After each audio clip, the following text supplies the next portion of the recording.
I do want to. He is gonna. One day he will be going to daycare. Before having kids, I was always outside. We know. Well, We know. Her and her husband live outside, okay?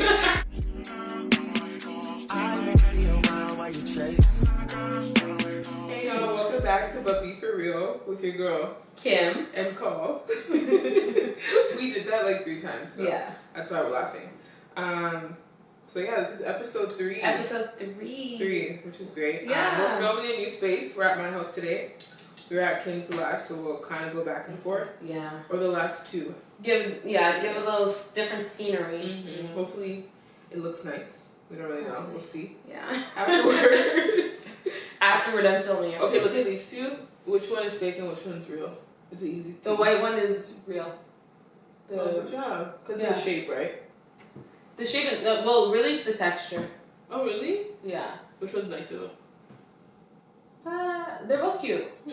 Right now we're talking about pumpkins. So Colleen went to the pumpkin patch. And she picked out herself a white pumpkin. And then I bought one from Walmart or HomeSense. This is Walmart. This is really good. Yeah, whoa, this is hella light. It's hella light. Which does this one look? Yeah. It's heavy. Yeah. It's like real. We're gonna give it to Mochi after. Mochi's my dog, by the way.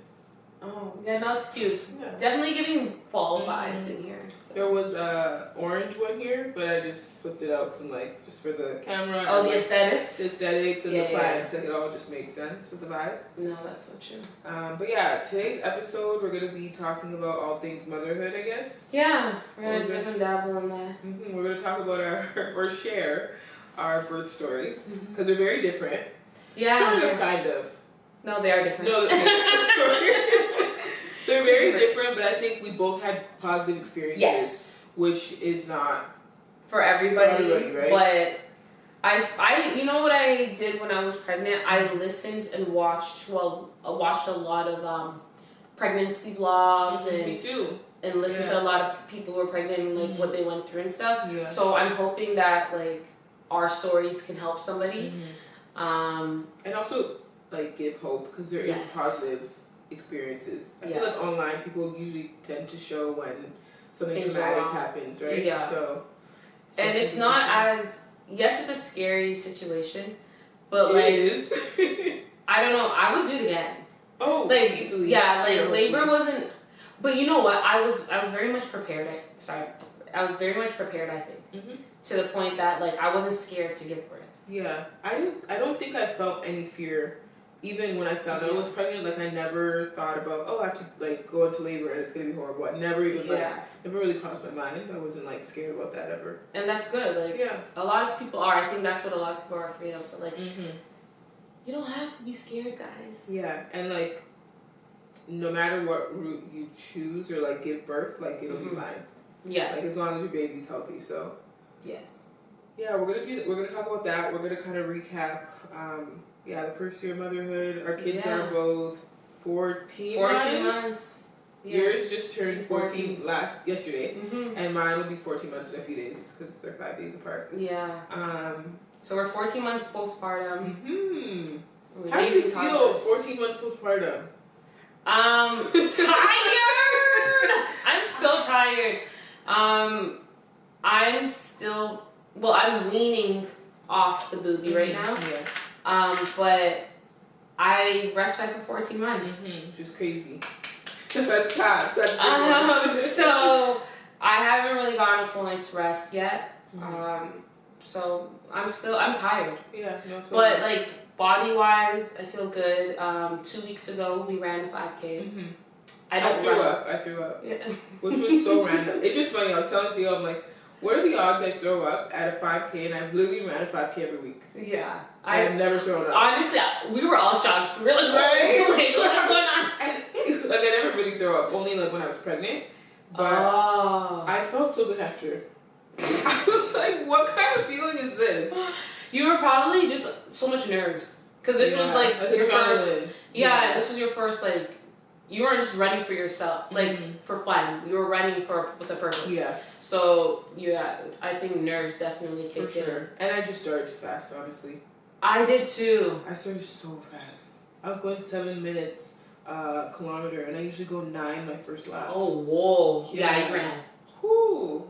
You ran. Regrets. So then that's slowed you down. I still managed though. Like I still felt fine throughout. Mm-hmm. But I'm like, I need to throw up. I was like, I need to throw up. Like I'm like, hold it in. I don't know if you can see. Like I was plugging my nose. That's what to stop yourself from puking. You plug your nose. Yeah.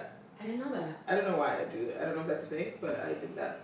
But anyways, you were saying we just ran 5K. Well, it was really 6. Like their numbers were off. It was 6. No, guys. The numbers were off, but yeah, it was a quote unquote 5K. All our watches were like 5.7, 5.8. Yeah, like, it was. I think it was 5.8. Yeah. Yeah, that's they lied to us. Yeah, I'm like, y'all played us. They probably couldn't figure out like the measurements to work. You know why? It's because they made us do a loop twice. Yeah. Mm-hmm. We should have just done that loop once, and then they should have extended the end. The crossing. The crossing. Yeah. Yeah, I agree. But hey, you made it. We made it. So yeah, working out seems good. Like my body feels good. Yeah. It looks different than before. Like I weigh the same. Actually, I weigh a little bit more than I did pre-pregnancy, but the weight distribution is completely different. I feel completely different. I feel the same way. And I'm like, oh, like you'll look at me and you're like, oh, you're skinny, but it's like, no, honey.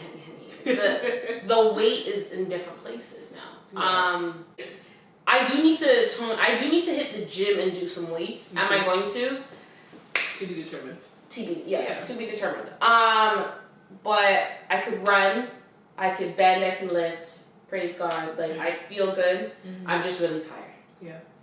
You know, I think my postpartum shedding has come to a minimum.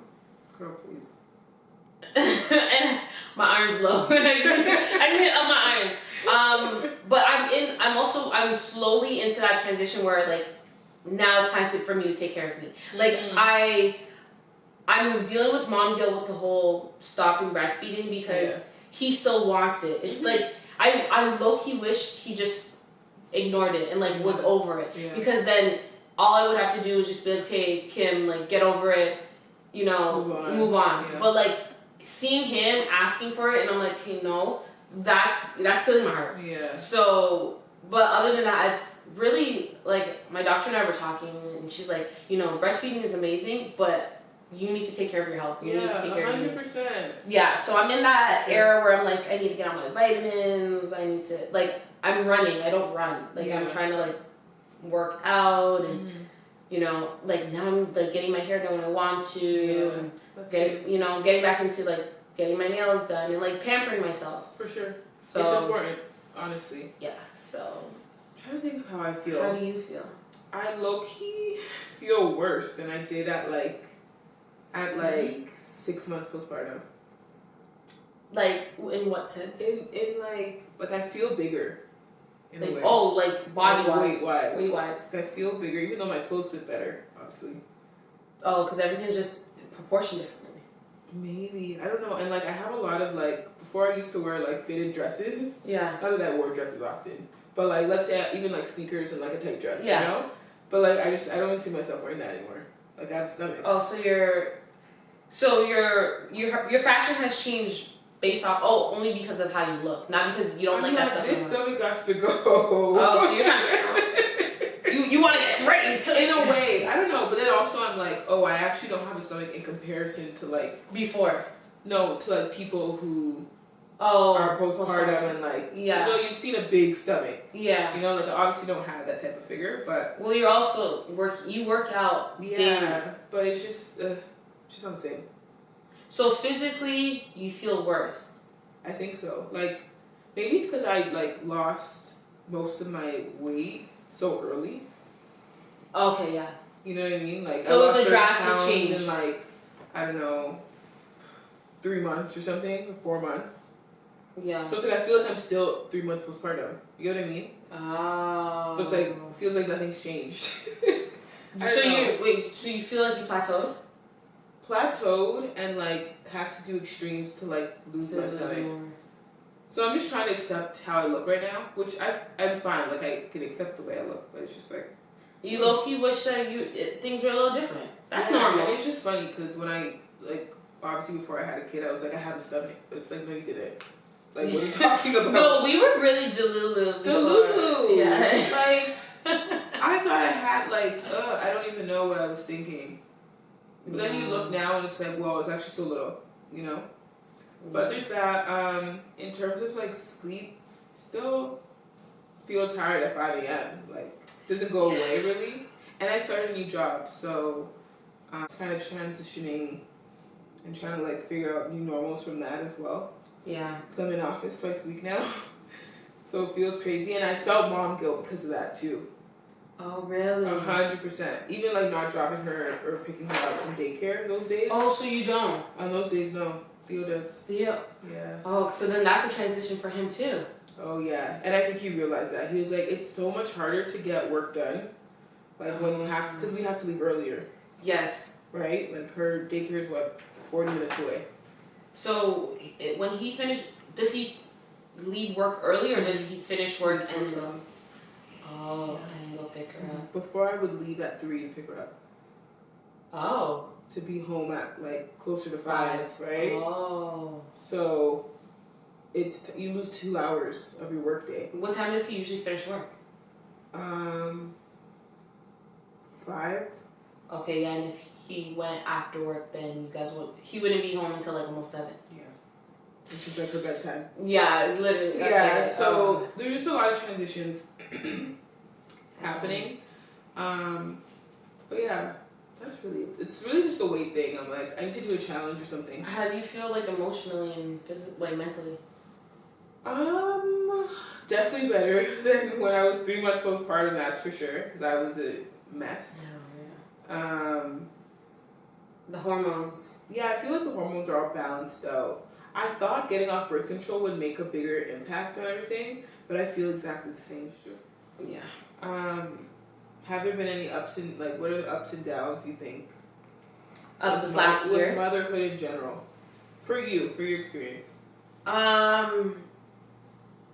Aside from sleep, definitely balancing, like, Kim and balancing mommy. Mm-hmm. So, like, back before having kids, I was always outside.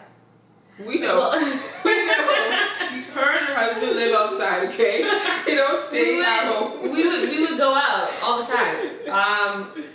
But, like, you know what's funny? Like, now we bring our son everywhere. We still go out. We still go out. Yeah. But, like, I'm also very, like, mindful of, like, okay, you know, do I need to go spend money to go out for dinner? Yeah.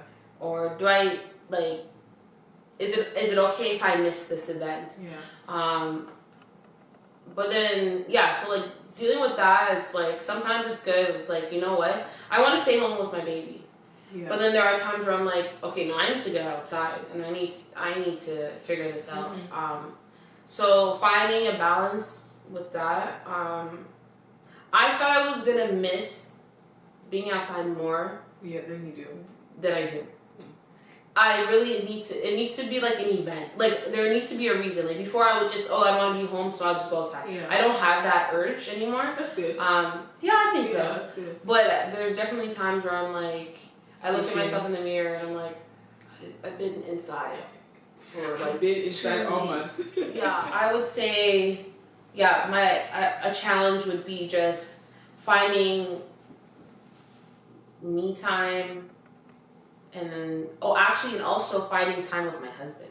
Yeah, that's a big one. That's how I was going to say that for myself. Like, just balancing your relationship and being a parent. Like, it's crazy. It's hard to just pour into your partner when you're, like, pouring into a kid, both of you guys, you know? Mm-hmm. You're always exhausted. Like, you're always running around doing something, and it's like, you're always trying to, like, even for weekend plans, it's like we're always planning something to do with Malaya. Yes. So it's like, we're not doing anything for ourselves, right? Mm-hmm. But you need that time to reconnect. Like, it's important.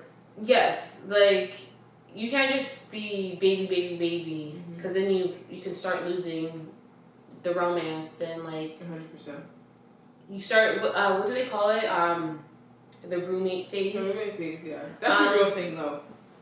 Yeah, I don't know if we went through the roommate phase. I think I did like the first month for sure.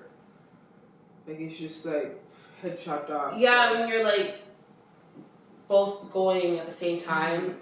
But I don't know. I would say I'm not too sure if we really did, because like if I needed help, he was literally like right there, and I'm like, I can't do this, and he's hands on, and he was very much involved. So like I feel like I was always with him. Yeah. So I don't feel like we were like passing each other. It was hard when he went back to work. Oh my. I was like, I don't know if I can do this. Maybe you're right actually. I feel like that's when like things felt like they were breaking apart, is when he went back to work. Yeah. And it's like you're by yourself. And then it's like even like with the night shifts, like being with the baby at night, like if they wake up, it's like, do I want to wake him up to come? Because like he has to go to work. Yeah. But it's like, and you're home, so you should be the one doing it. But it's like you're working too, you know, like to take care of your child. Exactly. So yeah, that was tough. I hated it. I remember dreading it the week before. Like we went out like every day, and like I was just dreading it. Like this is gonna be so shitty. Solo parenting is hard. Yeah, it's super ghetto. Honestly, it was tough.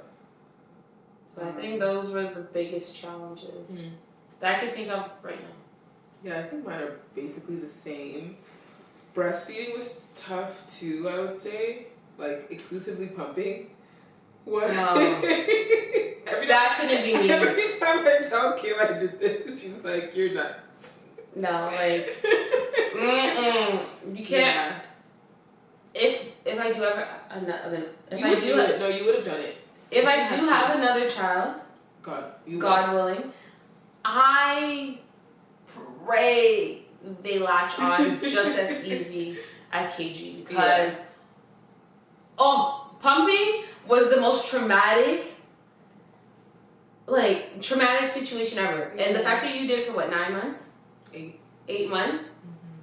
Yeah. I don't recommend it. Yeah, I wouldn't recommend it. You have to be really mentally tough, I would say. Like, and I could have done it longer if I feel like if I had more support. Like if my mom was here with me every few days, or you know, if I had people who were like nearby 24/7, I think I could have just pushed through it, at least for the year, right? But at that point, it wasn't even worth it, truly. Like, I had so much milk stored up anyways. Yeah, she was an overproducer. Yeah, I had a lot of milk. Oversupplier. I mean, even till today, I still leak, which is ridiculous. Crazy. And I'm, 14 months postpartum? I'm going to go to the doctor about that, though. I'm going to talk about that, because... Listen, my boobs don't even get TMI. They don't really get hard anymore. Mine don't get that hard either. But they leak? It's mainly when Malaya's with me. It happens too. Oh, it's the signals. Maybe, yeah. But yeah, that was really tough. Like, I just felt like I had no control over my body, I guess.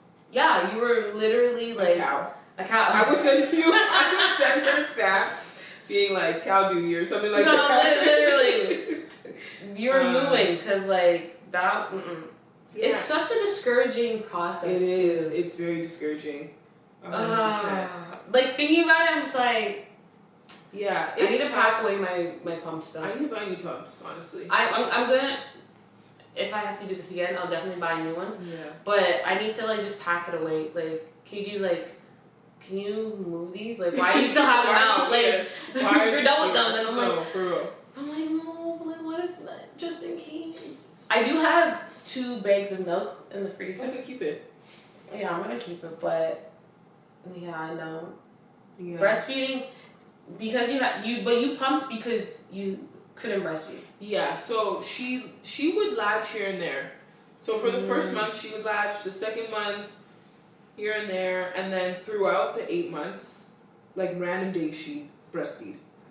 Like it was really odd, but it was never consistent. Like, I mean, I'm sure, again, my whole thing was like, I felt like I needed more support when I was starting. It also started rocky because she's in NICU, so we didn't breastfeed instantly. My milk didn't come in for like a week, so all of these different things. So she was already used to the bottle by then. There were so many different things that like didn't help the process. But I'm sure if I like forced her on a boob every second, by month 5, she would have been constantly on the boot. But I didn't have the energy for it at the time. I was so tired, so sleep deprived. But yeah, so that led to me exclusively pumping, which was fun at the beginning, and then it's just like, and you have so much milk, so you're on a high, like, oh, we're producing, my baby's had so much milk, it's getting big, blah, blah, blah, but then it's like, you don't sleep. It's like, you wake up every 4 hours to pump, even at night. So it's like, your baby wakes up crying, you feed, and you put them back to bed, and now you're pumping for 30 minutes to an hour, and then your baby wakes up again. You know what I mean? It's just like a cycle. Yes. You have like choppy sleep, even throughout the day. It was like, pump, feed, she sleeps, you clean up, she wakes up, and it's like repeat, pump, feed, like, you know? And yeah, first it was like every 2 hours, and then obviously you can like prolong it, but then also she was eating more, so you're pumping more often. So yeah, that was tough, but wow. My mom really wanted me to continue it too, because she's like, you know, breast milk's great, blah, blah, blah. But I spoke to so many of my like cousins and stuff who only breastfed for like a month or 2 months. Yeah. Not necessarily because they wanted to, but circumstance. And I'm like, it's not worth it. Like my mental health, I feel like I was always angry.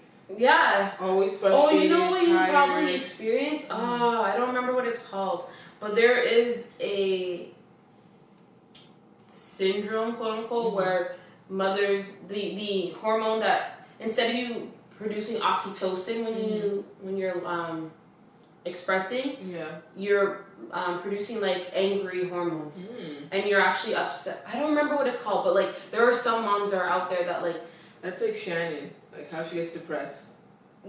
Yeah, that whole feeling, like, so then a lot of moms stop because it doesn't give you the happy hormones that it's supposed to, because then you end up being upset. Exactly. So no, that's a thing. I don't remember what it's called, but you probably experienced that. That's why it was not a pleasant feeling. And then also, like, you just can't do anything when you have to pump every 2-3 hours. You're literally stuck to a chair. Like, I would be so it was one of Theo's best friend's birthday, and we went to, like, a football game, like an Argos game or something, and then we went to dinner. And so my mom was watching Malaya, and I had pumped before I left, and I live, like, an hour out of the city. So, pump before I left, and then, like, an hour into the game, I have to pump again.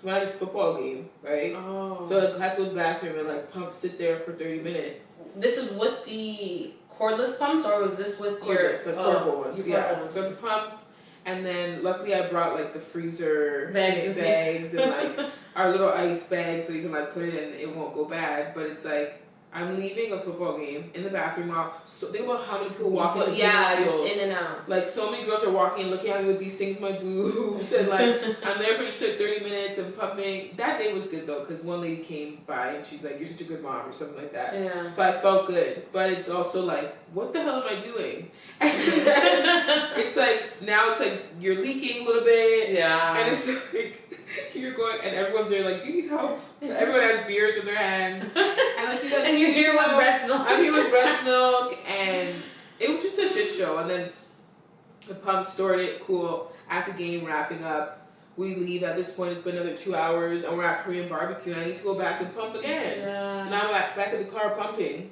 downtown Toronto. Like, you were I love it, so dedicated. Yeah, very dedicated to it. Yeah, so I would do it again, honestly.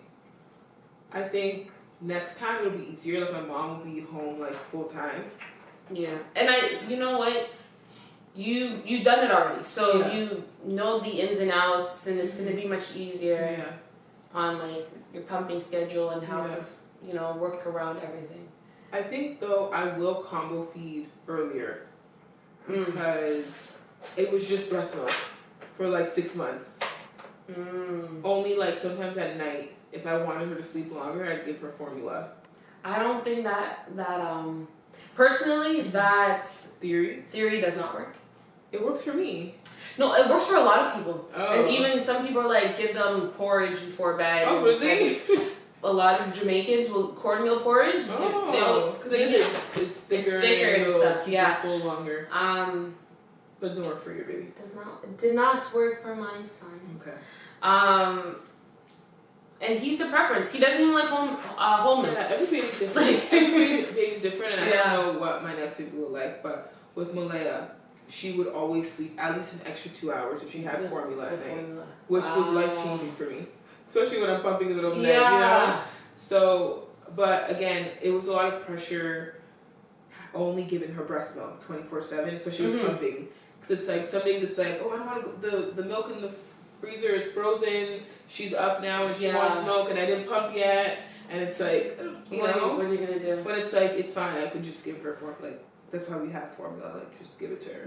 No, you know? You know what? There was a lot of like, I was very strict. I was like, we're gonna do this. We're doing breast milk. So yeah, I would say that I'm more comfortable now with formula because we did. I think we started combo feeding at like what 10, 11 months. And it's not as bad as like just find a formula that like makes sense with your preferences and like exactly what's the word I'm looking for? Your lifestyle. Like there's a lot of clean, really good.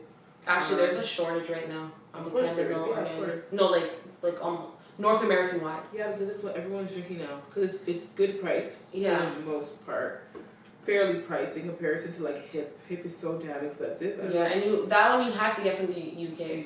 You have to ship it in and pay customs, and like there's only one site who doesn't make you pay customs, but it's $80 a can. Yeah, that's crazy. That's what we started her on at the beginning, and then I'm like, this is not sustainable. This is expensive. $100 for like a can you go through in like 2 weeks, like I can't. So, anyways, those are like the main things that were tough. Pumping, mainly not breastfeeding, but I guess breastfeeding and pumping, same ordeal. And then same with finding yourself, your me time and all that kind of stuff. But I think that just comes with time. Like you figure it out. Yeah. And as your kid gets more independent, you're more comfortable leaving them. And doing, things for yourself. No, I agree. Yeah. I think that mom guilt will never leave us. Oh, I already know that. And it's like, it's so like traumatizing in a way. I'm just saying, I'm always going to think about this kid 24/7. Literally, like even when we're in our 80s. Like it never stops. Yeah. Like when we're old. I know. I feel so bad for my parents. Because I'm like, y'all are just thinking about me 24/7. 24/7. Every time I call my mom, she's like, oh, you haven't called me in a day. Okay, so I have a whole little toddler sprinting around. Oh, literally. And I'm like, Mom, you don't need to call me. Like, pick up the phone, let's chat. Yeah. Like, call me too. But I get it now, because I'm like, I'll be calling Malaya. Yeah, I'll be like, hello. Check in on me. Yeah, I need to call my dad. Does it all the time. I need to call my dad. My dad would be like, oh, I haven't heard from you. I haven't heard from your sisters. Do they even care if I'm like, oh my gosh, sir, please. Yeah, it's crazy. But that's just parenthood. So that's what it is. Should we say our birth stories? We're running out of time. This is a long podcast right now. This is a long one. How long have we been talking? Because we've been talking for like 45 minutes. Or 40. 44. Okay, so let's just wrap it up with our birth stories. Okay, you want to go first? Okay. Where should we start though? Start from... Oh, I know where to start from. Okay, there you go. Okay, so Kim already had a baby at this point. And everyone was ringing down my phone, being like, oh, have you had a baby? Is the baby here? Every time I get a text, oh, Kim had a baby, is your baby here? I'm just like, can you guys leave me alone? Okay, hold on. So, if we rewind, we actually had the same due date. Yeah, we did. I think it was the 28th. 27th of August. Okay. Yeah, it was a Sunday. And we both gave birth before. Yes. So, at the time, we had the same due date, but because Colleen was dilated and showing bigger, everybody thought she was going to give birth first. I even thought she was going to give birth first. Because when she was dilated, I was close shut. But I'll say that for my story, so you keep going. So everyone's... Wait, who messaged you? Oh, Kim had her baby, so... Yeah, so many people were messaging me, and I'm like I'm not even at my due date yet. Yeah. Like, I'm not even 40. I was at that point. I was like 39. You just turned 39. Literally just turned 39. I'm like, 39 guys, just baby can come this whole week. Yeah. Like, relax. Or later, 41 weeks. You know. 41. So I was just feeling so much stress because I'm like, people won't leave me alone. Yeah. Because of you. because of this one cannot hold it together for a few more days. Listen, I really wish I could. And it's funny because Kim was really chill. Like, this thing will come whenever it comes. And I was like, get this thing out of me. Yeah, I know that's so true. You were ready. I was like, chop, chop, chop. Today, tomorrow, yesterday, any day, get out of me, please. I low-key wanted him to come on my mom's birthday. And What she's is a Virgo. The 25th. Okay. So I was chilling. I was like, oh, we still got a week and a half. Like, we're good. Yeah, so, and she had a baby on my husband's birthday, which is funny. Yeah. And her wedding anniversary. Which is sweet. Yeah. A whole year later. Yeah, literally a whole year later. So, where do I begin? Okay.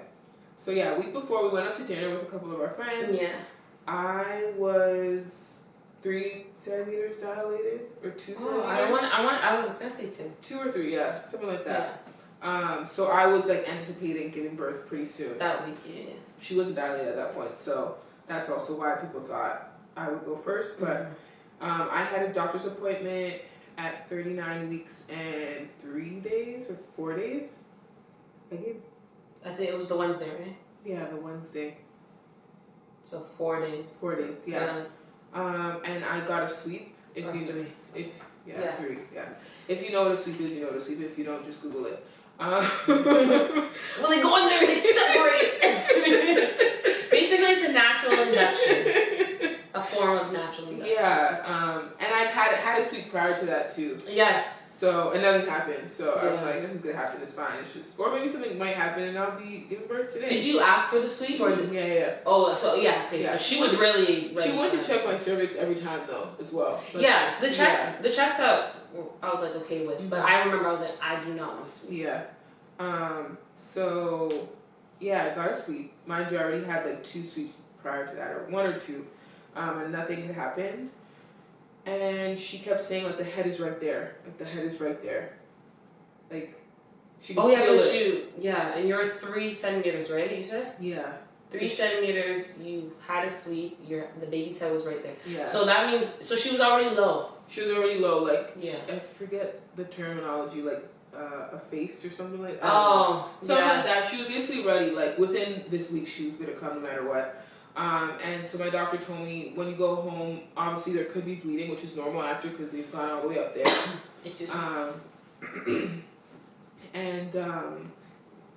And yeah, so I went home and I was bleeding. I went to use the washroom.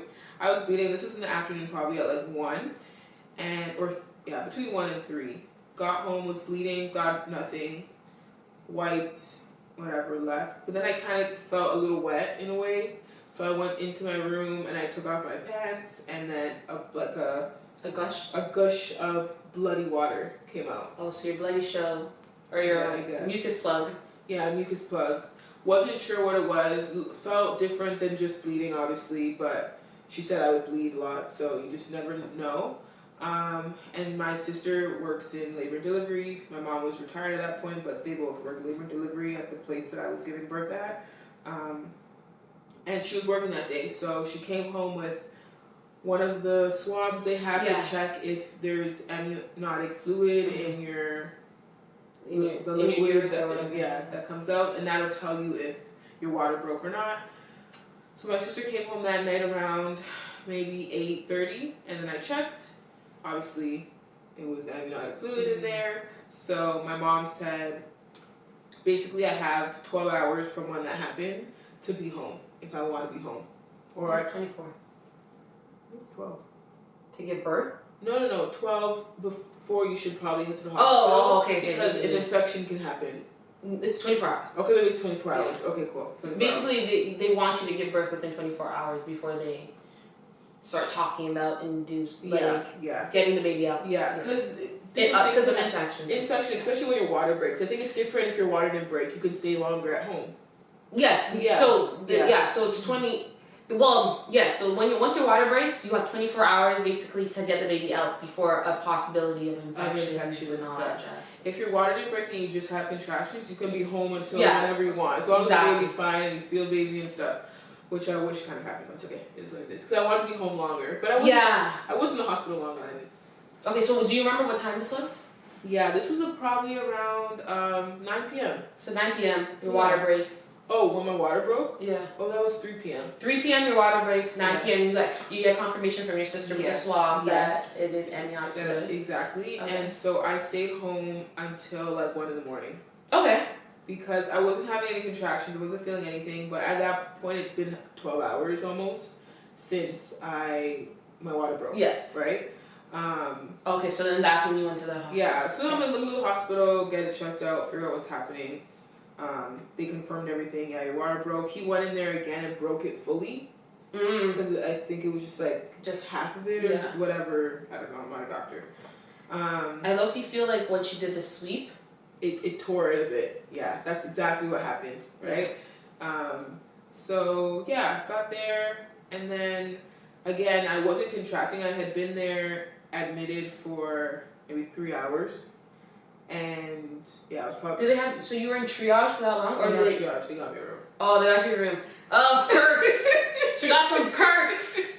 I was in triage for maybe 15 minutes. Oh wow, perks. Yeah. Because we all know you don't get a room until you're in active labor. You know what? Watch my labor vlog and you understand everything. Yeah. I have clips and all that stuff.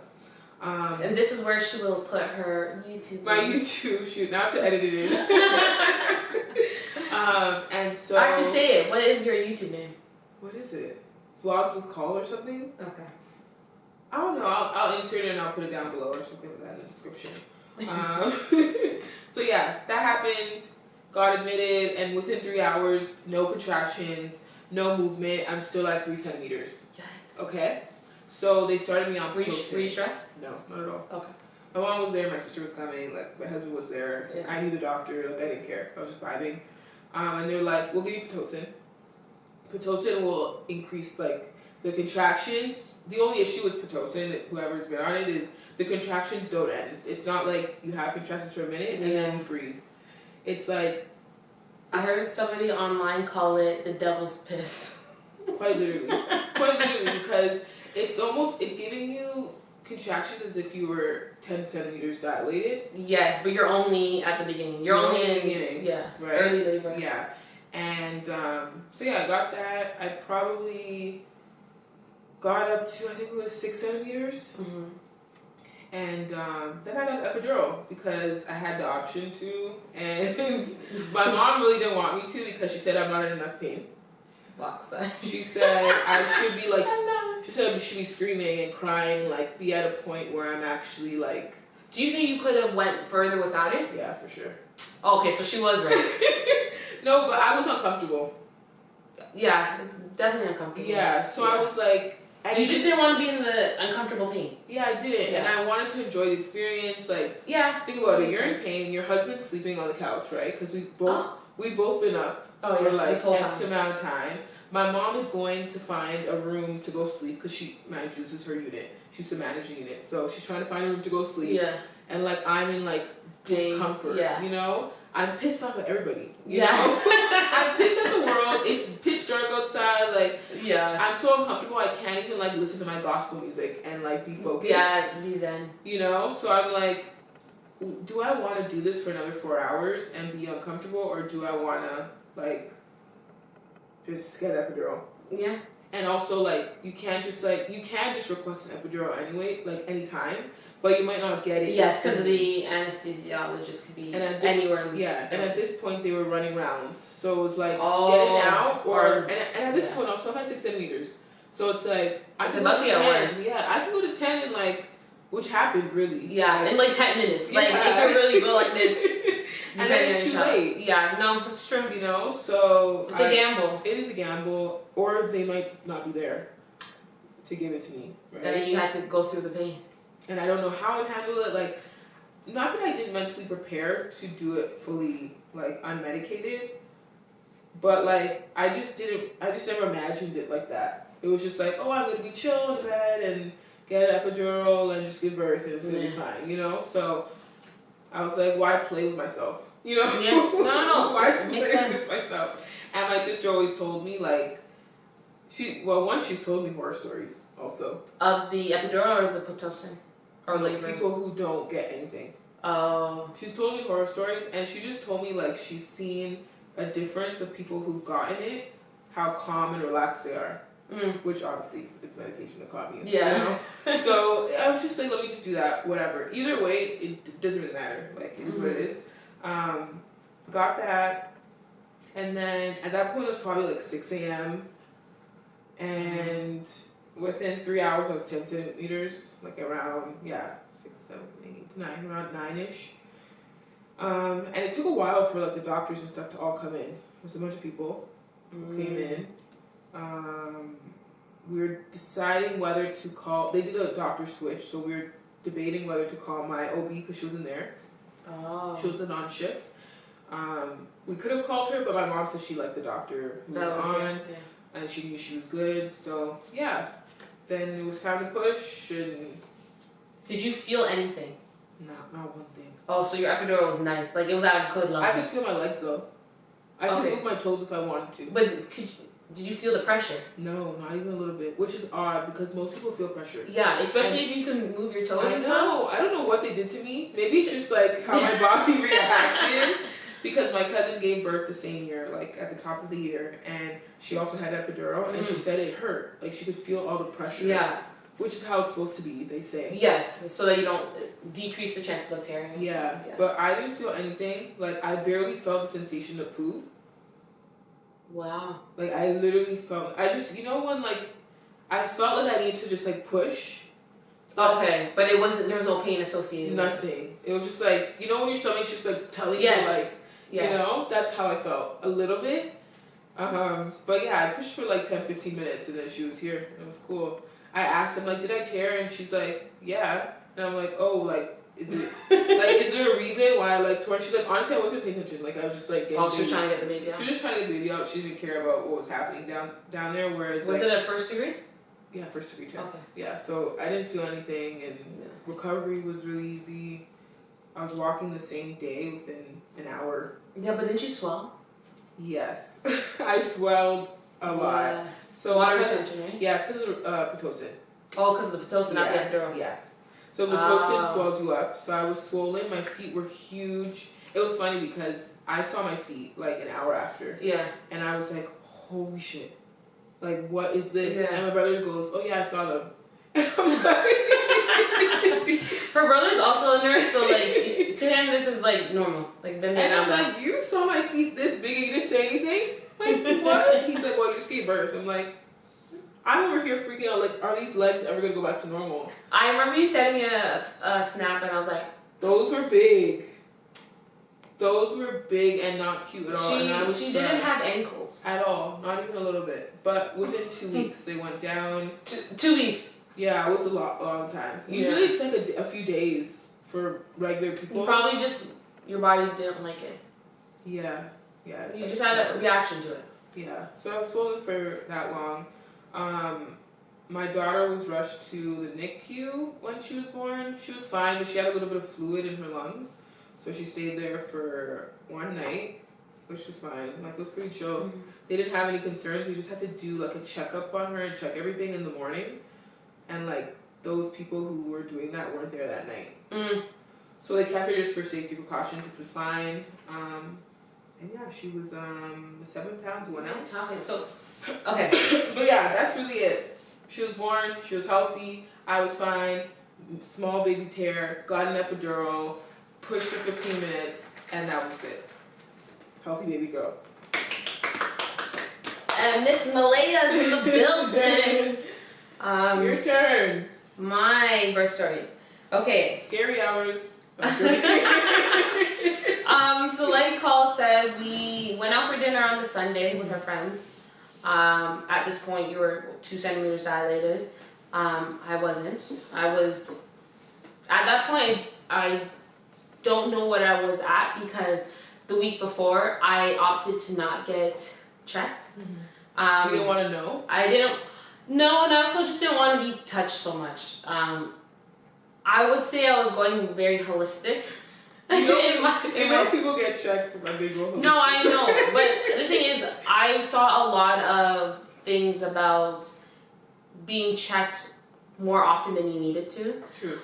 So I opted. I was like, at this point, I was full term. I was at 37 weeks. I was like, I don't need to know if I'm dilated or not. Yeah. I don't feel anything. I feel good. I'm not getting checked. So at that point on the Sunday, we went out. I didn't know what it was. Yeah. My appointment was on the Tuesday. On my appointment day, I did get checked because I'm now 38 weeks. Mm-hmm. And she's like, oh, you're completely shut. You're not dilated at all. I was like, oh, perfect. I'm like, I don't feel anything. Mind you, the week before I was experiencing some Braxton Hicks. Yeah, I remember that. Yeah, but like it was mild cramping, and I was like, my belly would get tensed up, but I knew it was nothing because they say a real contraction, you'll feel it in your back, or was it your pelvis? I think back. Yeah. So I knew based off of that, I wasn't in labor or no contraction. Yeah. So that was Tuesday, living life, doing whatever. And then on Friday, I went out for dinner to Earl's with my cousin. Mm-hmm. She's a doula. So at that point, we were meeting up. She's like, you're getting close to your due date. Let's talk. Do you have any last minute questions? Nice. This and that. Yeah. And she was in town. So we went out for food. I was giving her all the whole rundown. And then as we're eating, I was like, ooh. Oh, man. And she's like, are you okay? And I was like, yeah, I think I'm experiencing Braxton Hicks. Like, I'm feeling some, like period. Yeah. Well, at this point, I'm thinking they're Braxton Hicks, and I think they're, like, just regular, like, little period cramps. Yeah. And I was like, oof. No, I could still eat. I was chatting away. Yeah. There was no issues, but there were times where I would stop myself and be like, okay. It's now 11:30 and stuff like that. What was so nice was right before I left, my cousin's partner and I were all three of us were talking, and they poured so much life into me. Nice. Right before, not knowing I was about to go through this transition. Literally. So they were like pouring so much life into me and like just mentally getting me prepared, like you can do this, this and that. No, I wasn't really scared. I did a lot of research prior to my labor. Yeah. I did online classes, I did in-person classes. I was on YouTube every day. Like I knew what I wanted. Like my birth plan was detailed. I understood that like you wouldn't like your birth plan isn't foolproof. I was aware that things could change, all that jazz. But like I knew what I wanted, what I didn't. Mm-hmm. There was a lot that I didn't want. I didn't want to be monitored. I wanted to go all natural. If it was up to me, I would have a water birth at home. Yeah. But my husband was like, we are not doing that. Yeah, I wouldn't recommend that for your first baby, just because you just never know. You just never know. Second, sure. But I was so confident. I was like, we could have really done this. But things just didn't line up. Like everybody was having babies at that time. Yeah. All the midwives in my area were all booked up. I couldn't get a midwife. Yeah. So I had to get an OB, which was fine. So yeah, I'm there getting a little bit of pain here and there, but I was good. No, I think we're good. A little pain here and there, but I was good. And then I'm driving home, and obviously I'm still feeling these contractions, these cramps, but didn't think anything of it. And as soon as I parked my car into my parking spot, all I hear is a psh. Wow. So I heard that, and then my whole seat soaked. Wow. Of warm liquid, and I just sat there, and my eyes just opened, and I was like, "It's time." I was like, "We're doing this." Literally, I was like, "Okay, we're doing this." I called my husband. I say, "Babe, my water just broke." He's like, "No way. It's now literally midnight. Midnight. This is the day of my 1 year anniversary of being married." Yeah. I'm like, oh my gosh, he's coming on our anniversary. Was that your first thought? Like, it's our anniversary? Yeah, because what was crazy was I parked my car. Okay. I parked my car and I looked at the time and it was midnight. I was like, oh, 1 year anniversary. Yeah. And then that's when that's crazy. It's so meant to be. It was meant to be. Yeah, it was meant to be, and it was crazy. And I was like, oh my gosh. Because some people were joking about it. There was people who were like, oh, like, what if he comes on your anniversary? And I was like, nah, he wouldn't do that. I'm like, he's going to be a Virgo, baby. He's going to be a Virgo. No, he's a Leo. Yep. But it makes so much sense. Like, Leos, as you know, they're stubborn. They're in their own ways. They do what they want. And that's my sign. He wanted to come on this day. He made sure. So, yeah, I called my husband, and I told him, and he's like, are you serious? I was like, yes. Got off the phone with him, called my mom. She didn't answer because she was sleeping, obviously. Yeah, of course. Called my sisters. I said my water broke. And my mom got immediately. Was she in the room with you? Yeah, when I gave birth. Okay, yeah. Cool. So my husband then comes and gets me, has a towel, all this stuff. And I go home, and so everyone's like, so you want to go to the hospital? I said, nope. Yeah. We are going to labor. Mm-hmm. So we stayed in. I was laboring. At this point, I didn't feel any like serious contractions. Yeah. It was more of excitement. I was like, oh my gosh, this is happening. Yeah. And then maybe around like 1:30,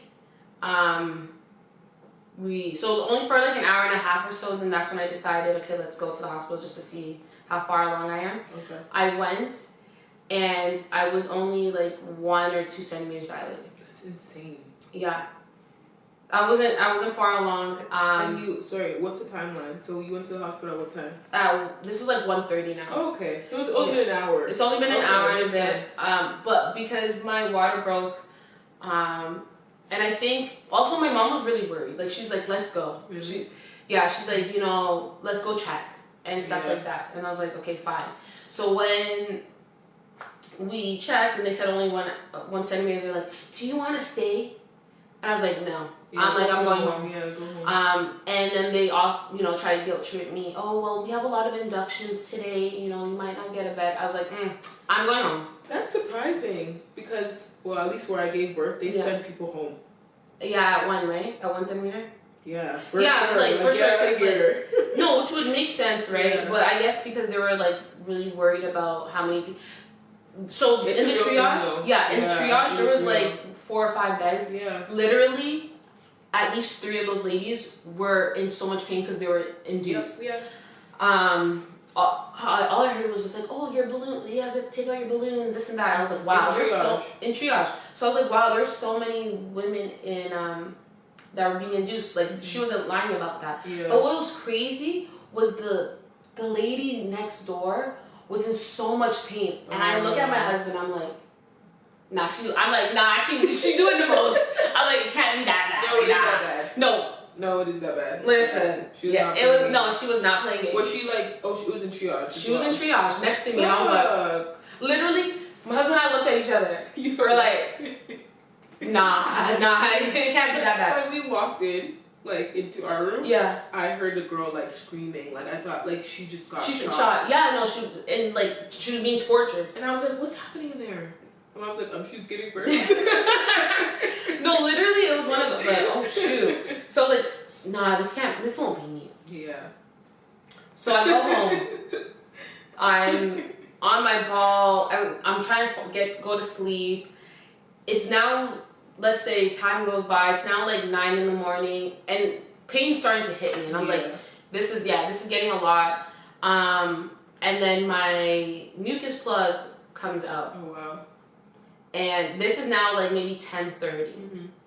And they told me I had to come back by 12. So by noon. Yeah. Because my water broke, and it's been now 12 hours, so they needed to check me again to make sure everything was okay. Yeah. So they were like, you have to come back by 12. I said, no problem. It's 10:30, my mucus plug comes out, and then now I'm like, okay, maybe it's a little daunting seeing blood come out. And you're just like, oh my gosh, is everything okay? Yeah, you just don't know. You just don't know. I was starting to feel a lot of pain. At this point, I didn't really tell anyone. Only my family knew. Yeah. I was trying to very much mentally prepare and be zen, so I didn't tell anyone what was happening to me. But it was also my wedding anniversary, so people were sending me texts. Pretty sure I texted you. Yeah, a lot of people were messaging me, and no, because I was like, I can't have distractions. No, of course. So our phones were blowing up, but I was just like. gotta like mentally lock in. And then I go to the hospital and they're like, oh, you're only 3 centimeters. Oh my God. And this is now 11:30. 3 centimeters. I'm like, what? So I walk around the hospital, pain's getting worse. At this point, I couldn't eat. That was another reason why I didn't want to go in so early, because I was like, I know food is energy. And I was like, I want to be able to eat as long as possible, so I could have energy to push out the child. I couldn't even eat. I was in that much pain that like food was making me nauseous. Yeah. So I wasn't eating. I was just sipping on water. It's now 1:30. So you've been in labor for over 12 hours? Yes. 1:30. I'm tired. Eyes are low, just going through the motion. I was in lots of pain. To the point, so I guess the mother ward, or like the labor ward, was quiet. Like you could hear a pin drop. No, not when I was there. All you hear is me moaning. Like, this is like an outer body experience. No, like 100%. I was making noises that you would think a monster was on the other side of the room. Yeah. Like I was making these weird noises, just letting it out, doing my deep breathing, my woosahs and all that stuff. And it was to the point where upstairs was triage, and the lady looks down and she's like, Kim, do you want me to, like, you think you're ready for me to check you again? Like, because she thought you were really far along considering the pain. Yes. And at this point it's now like 2 something. She checks me. I'm right on the cusp of 6 centimeters. I look at my husband and I'm like, I need the drugs.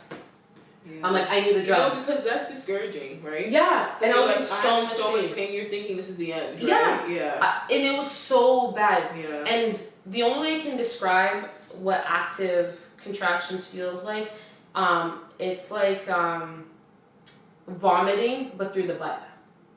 Like your belly goes in and you feel the push and the urge to poo by itself. Like it has nothing to do with you. Because you know when you sit down and you push it, it was not. It was doing it on its own.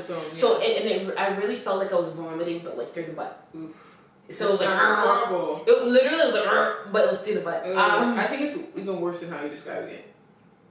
Well, add the pain, but I mean the motion, like you were your body was pushing without you pushing. It's uncontrollable, Yeah, it was uncontrollable.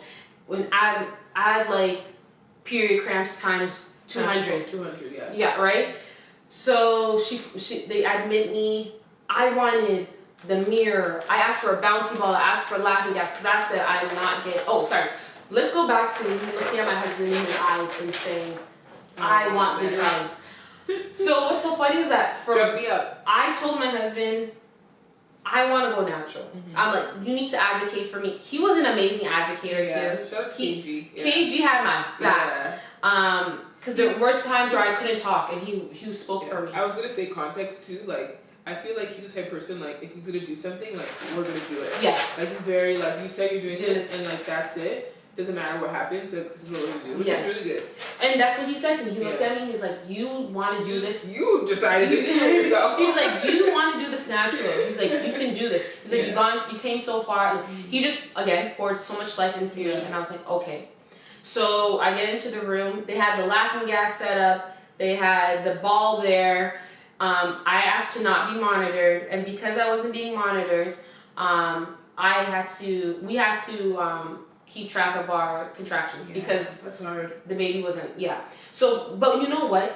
The 3 of us, so my mom, my husband and I, we had a plan without saying it. Like I would be like, one's coming. I did counter pressure on my husband's hand. He was recording the contractions and my mom was rubbing me. We didn't talk about it. It just happened. It just flowed. Yeah, that's good. And that happened, and I just remembered I wanted to be on all fours. The nurse was like, I think you should be on your back. And I was like, I want to be on all fours. And her and I went back and forth for a minute. KG was like, babe, you're doing great. Just, stay on your back. Babe, don't stress about it. So I stayed on my back. It's like after 2:30, it's after 3 now maybe. They're like, and I was like, I need to poo. I'm there now screaming. Yeah. I'm